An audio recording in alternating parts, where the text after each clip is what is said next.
చైతన్యం లేదా మన హిందువుల్లో? ఉంది సార్.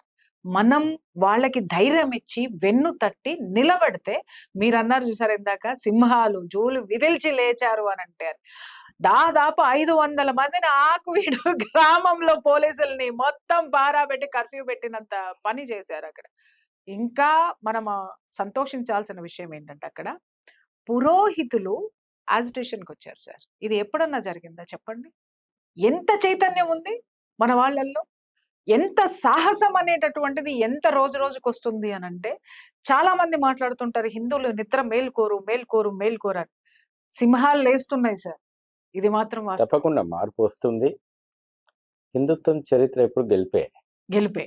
వాస్తవం. గెలుస్తుందన్న విశ్వాసం కూడా వచ్చింది. హిందుత్వం ఎప్పుడైనా గెలిచింది. చరిత్రలో ఒక్కోసారి కొన్ని వెనకడుగులు వేయచ్చు. పులి ఒకసారి వెనకడుగు వేసిందంటే 4 అడుగులు ముందుకు దుంకుతుందని అర్థం. వాస్తవం. కాబట్టి వాస్తవం. చరిత్ర లోపట కొన్ని లోపాలు కూడా వచ్చినాయి.